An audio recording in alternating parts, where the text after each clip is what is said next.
Good evening, everyone. It is almost 7 o'clock at night, and I am going to explain today Intro 1096. We got several phone calls this afternoon regarding our bill because Henry Garrido, this guy behind me, is telling union leaders and their members that they have to call the city council and stress to them not to get onto Intro 1096. And some of the people don't understand why, because they looked at 1096 and they were like, well, this looks like a decent bill. Why wouldn't we do this? So I want to do two things. One, I want to explain the bill. And I also want to explain, which would debunk his other comment, that the bill isn't funded. So I've already explained how the bill doesn't violate collective bargaining, and neither do we, because we're retired. We're not in unions. We're not in your bargaining units. Nothing that we do would interfere in a union. So I want to show you the bill and then explain it to you from there. Okay. So this is Intro 1096. At the top right now, it tells you who the few people that are on it. It's Council Members Marte and Holden, who introduced the bill, Council Member Lee, Krishnan, Botcher, Palladino, Marmorato, Vernikov, and Areola. Okay, so we have like 9 people on the bill. It states a local law to amend the administrative code. And which code is that? 12-126, of course, amending the administrative code of the City of New York in relation to protecting the vested health insurance coverage and contributions of retired employees of the City of New York. Be it enacted by the City Council as follows. Section 1. Declaration of legislative findings and intent.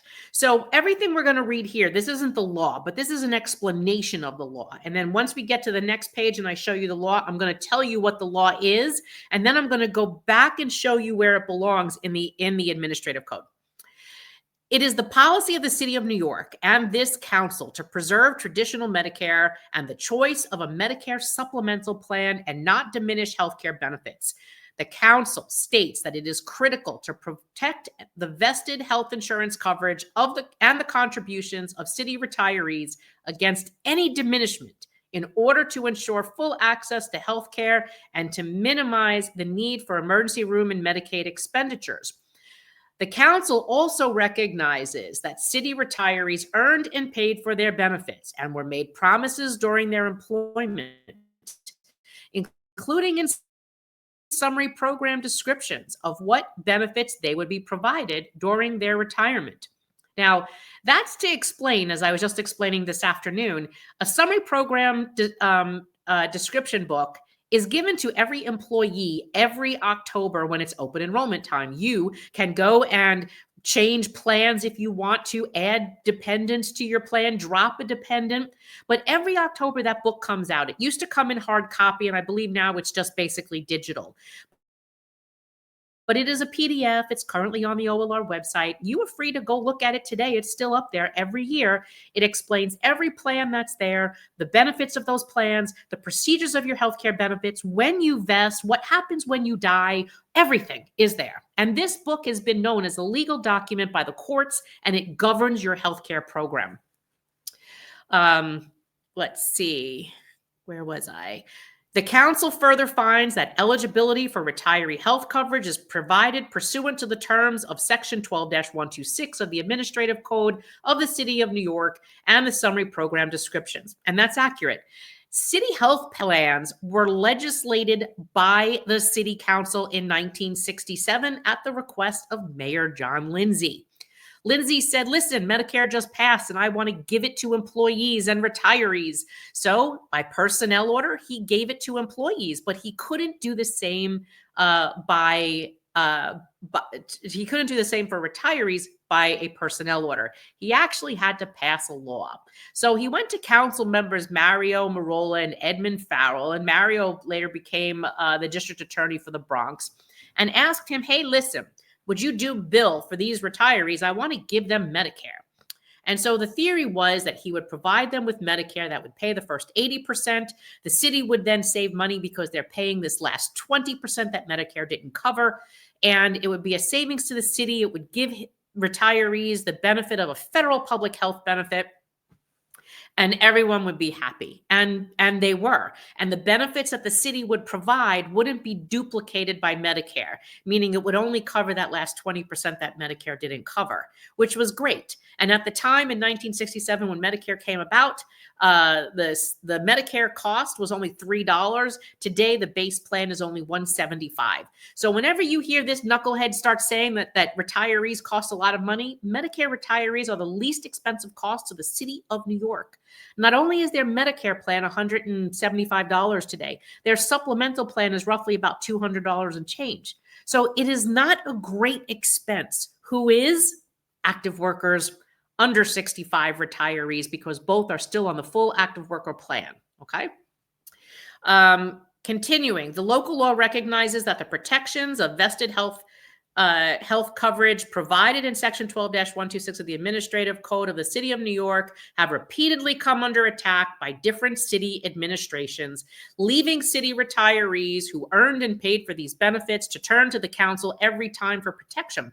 And that's because that's absolutely true. Mayor Koch did it. Mayor Giuliani did it. Mayor de Blasio did it. Mayor Adams did it. And this has repeatedly come under attack. They've tried to take away Medicare B reimbursement. They've tried to pass premiums on to you. And then I'm going to get to the premium thing, because right now, for active workers, under 65 retirees, and Medicare retirees, they are passing backdoor premiums onto everyone. More on that probably on another video, but that's important to remember. Okay, first line. The council recognizes that city retirees loyally serve the city with the promise of specific health benefits in retirement. With the promise of specific healthcare benefits in retirement.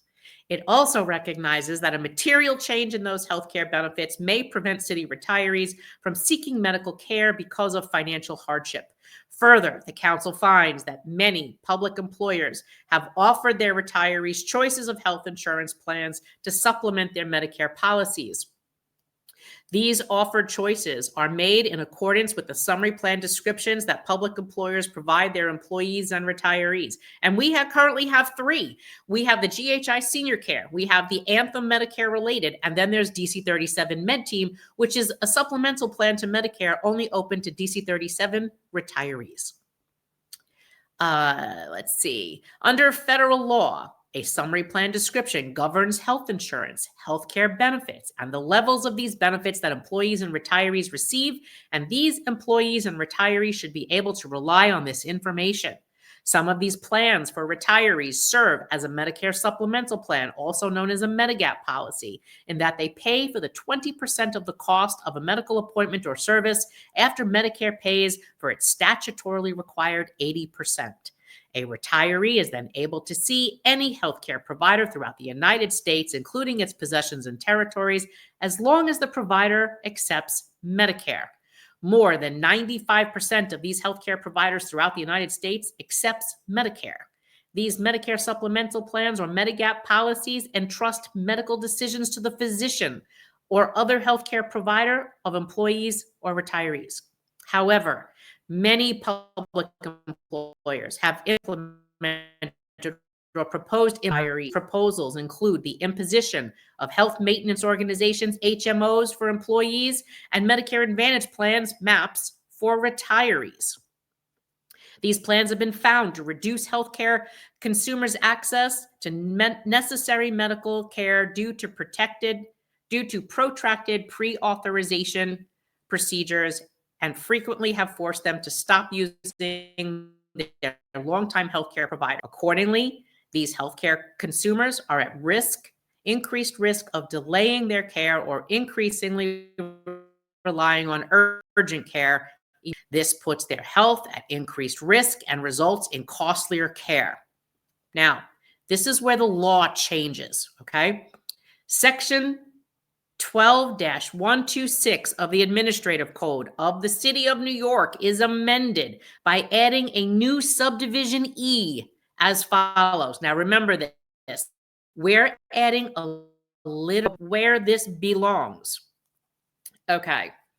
The city shall not diminish. This is E number 1.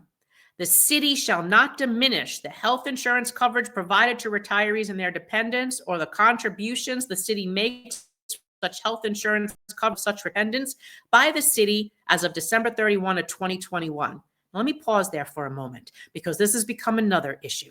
Henry Garrido likes to say that we're enshrining healthcare or this date is a bad date. Let me explain why this date is important. December 31 of 2021, the very implement copays on all retirees effective that date, January 1st of 2022. It's the first time in 60 years they could not afford that.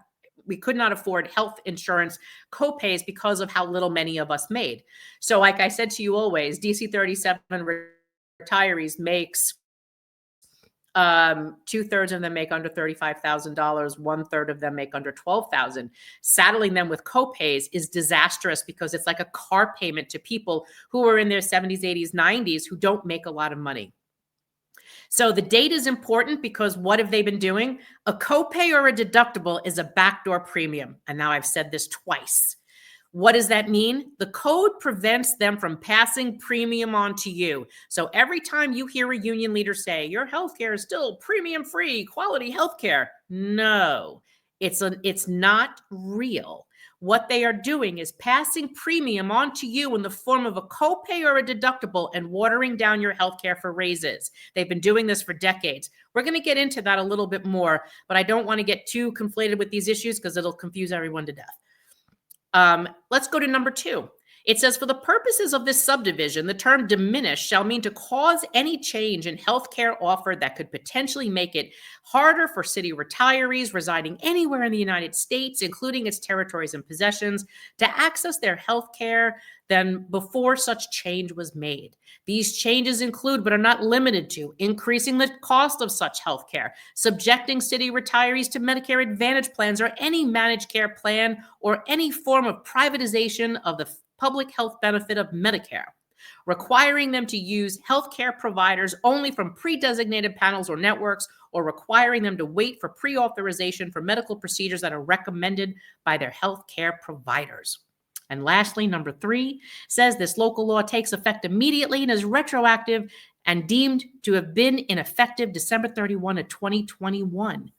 Now, that is the entirety of this bill. That's it. Now, there is nothing in there that sounds horrible. Nothing.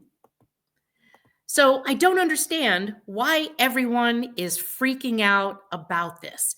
This bill covers everybody, everyone that would be Medicare eligible. Hey guys, I'm sorry, I'm cracking up. I'm not quite sure what that's about. But this legislation protects every Medicare eligible retiree's benefits. There is nothing in this bill that would create a problem. Now, let me show you where that little letter E actually goes in the law. Okay. So, scroll up to the top, if this lets me.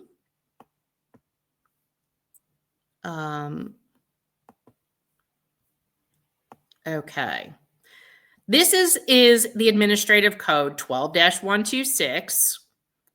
It defines what an employee is, what a retiree is. And if I scroll down to the law, it starts right here.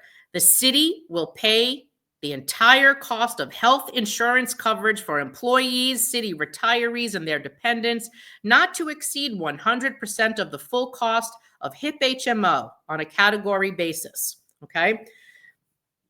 That in itself tells you that there's a benchmark, the HIP HMO. The category basis is individual and family. The city has to pay for all of us equally. It says where such health insurance coverage is predicated on the insured's enrollment in a hospital and medical program for the aged, that would be, Medicare, and the disabled under the Social Security Act, the city will pay the amount set forth in such act under 1839A as added by Title 15, 16, 17, 18, Title 18 of the 1965 Amendment of the Social Security Act. So this is why this is important, because right now, as an active worker, let me come back to you. As an active worker, your insurance is paid by the city of New York up to 100% of whatever the HIP HMO is. For a Medicare eligible retiree, the city is no longer providing 100% of your coverage. They're only providing 20%. And in order for that 20% to be covered, you have to be covered under Medicare, which pays for your first 80%. But Medicare premiums come out of your Social Security check. So a Medicare eligible person, those are disabled, those are your over 65 retirees, they are paying premium every month out of their Social Security check for their Medicare. The baseline premium is $175 a month. So if that's what they're paying every month, you, the active worker under 65 retiree, you're not paying. We are. And then we have to wait like 16 to 22 months later to get that money back. And if you and your spouse have an income over a certain income level, you pay a sliding scale more towards Medicare for that, just because you're either taking a required mandatory distribution or your spouse's income. And you have to pay more to get your Medicare benefits. So you would see in that administrative code, let me see if I could, did I just lose that? Let me bring that back 1 second. Because I forgot to share with you what exactly I was going for. Okay. So you'll see all the way down,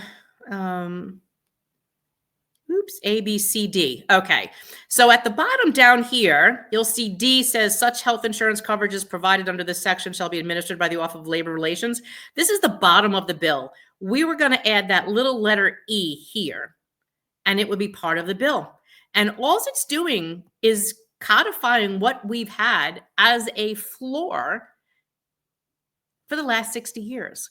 We're not asking for anything more. We're not asking for anything better. We're asking to preserve what we were promised that the court said we were entitled to for the last 60 years. So ever since the beginning of time, of the beginning of Medicare, all the city had to pay for us on Medicare was a 20% plan. That's it. Nothing else. 20%. Whereas an active worker and under 65 retiree, they're paying a full 100%. And our little bill would only add a little E at the bottom. Because you see, normally, educated labor leaders, we wouldn't have had to tell them don't steal from your retired unionists. Unfortunately, this guy and the other union decided that they were going to steal from retirees who were no longer in unions, don't collectively bargain, and don't negotiate anymore. They're retired. Steal from them to finance their active contracts. So when you hear Henry tell the city council, no, you can't do that bill, it violates our ability to negotiate and collectively bargain, what he's really saying is if you pass that bill to protect those retirees, I can't steal from them anymore or pass more copays or deductibles onto them anymore in order to finance my contract so I don't have to pay for health care. Henry is creating them versus us, retirees versus employees.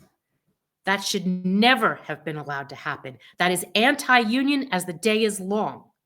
Retirees served this city. They paid their dues.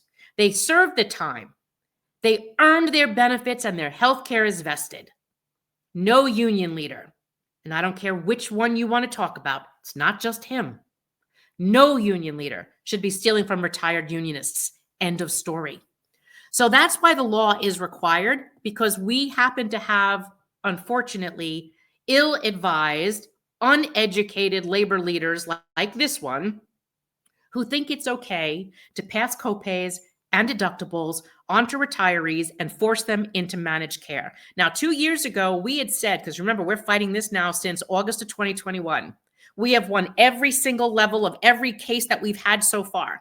We have not lost.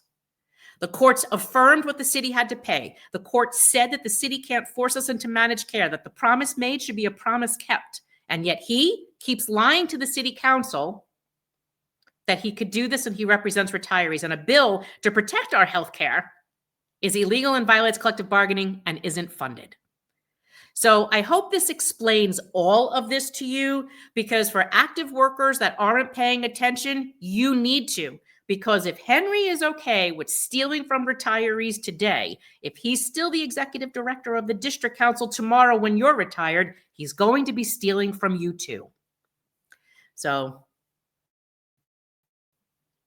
that's the story. As per Judge Lyle Frank and pursuant to adjudications, promissory and earned city obligations must be honored. Backdoor manipulations are heinous healthcare reductions. They absolutely are, David. They absolutely are. Let's see, CJP, I think we're being trolled right now as none of the messages are visible except mine and another by W.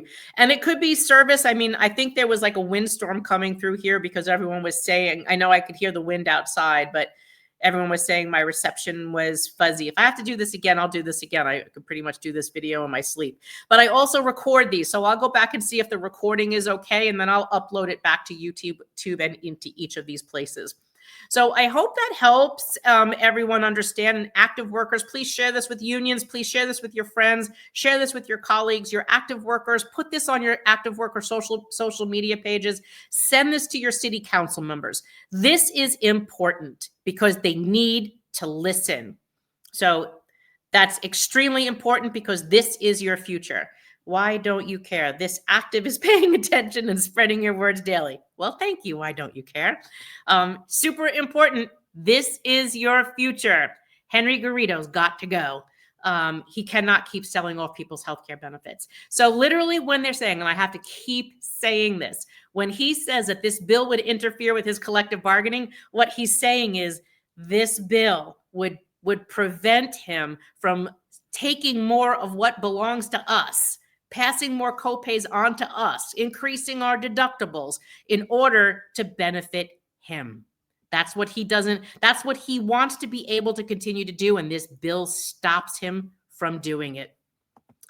So June says, so we have to vote him out. So hey, June, you know, he just got reelected, but not by the people. He has an executive board. The executive board are all patronage jobs that make, I don't know, $20,000 or $50,000 a year to be his soldiers. So they're not going to vote against him or they would lose their patronage gig, sadly.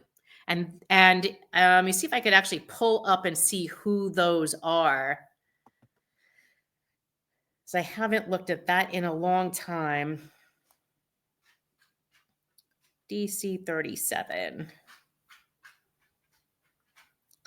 Leadership. So let's see if we could call some of that out if it's in here. Or if I could find it quickly. Oh, okay. This looks like it. So his vice presidents would be Ronaldo Barber from 1482, Dilsey Ben from 1505, Harrison Campbell from Local 957, Roll Campbell from 1503, Carmen Charles from Local 420, Thomas Kustance from Local 1320, Dr. Leonard Davidman, Local 1189, Carmen DeLeon from 768, Michael DeMarco from 1455, Olivia Duong from Local 3778, Juan Fernandez from Local 154, Margaret Glover, President of 389, Dennis Hill from Local 1359, Linda McPherson from Local 95, Laura Morand from Local 2627, Donald Nesbitt from Local 372. This is old, actually. This hasn't even been updated. Leonard Paul from Local 374, Joe Pulio from Local 983, Magali Rosario from Local 1655, Michael Troman from Local 375, Vinnie Variali from Local 3621, and Anthony Wells from Local 371. So these are all people who are his vice president-elect executive director. Christine says, such a shameful message from a man representing a powerful New York union. Yep, I agree with you. Please publish the list. Okay, I will do that. There are some older names in here that I don't know why they haven't updated their website, but if I can find the new names, and hopefully the ones that are here are even still here, but I'll publish what DC 37 has on their website, on ours. So, and I'll also put it on our social media, and I will put it in as a comment on YouTube. Well, I'll go back in later and put it in here so that you guys can see that, as I'll put it in as a comment from me, and I'll also put it in the description. So that's how this works. They pretty much run like the Municipal Labor Committee, exactly like that.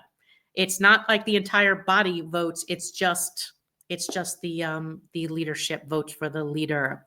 So that's a great explanation for you. I hope that explains the bill, the administrative code, and why it's not illegal, why it doesn't violate collective bargaining, and how it is funded, because literally we're codifying what's already in place. We're having to say it because we never should have had to say it, but because these knuckleheads don't seem to get the message that they should never have been taking from people like this and forcing them into their healthcare to fund theirs, that the promise made to us should be kept, that we relied on it, as the judge said in our estoppel case, that we relied on this, and has it been, if it was changed, that this would harm us. So pass on that message. Any questions, please let me know in the chat, or email us at the org at retirees@nycretirees.org. So I appreciate you guys listening. Thanks for the great information. Keep up the great work. Thanks, Joe. I appreciate it. Have a great night, everyone. And please share this message, because the bill is funded. It doesn't violate collective bargaining. As long as it's under the administrative code, it is only preserving what's been there for 60 years. It just doesn't allow them to take it away. That's it. And they shouldn't be taking it away, because we're no longer active. We're no longer negotiating. We no longer bargain. Have a great night, everyone. Take it easy. Don't speak what you don't understand. The truth is not in your command. Don't shout about what you think is fake. The decision isn't yours to make. Don't lie about the way things are. Tall tales will take you very far. Don't scoff when they say it's the end. In this life, you know you can't pretend. The days pass by, they've set in stone. But it's not too late now for you to change your tone.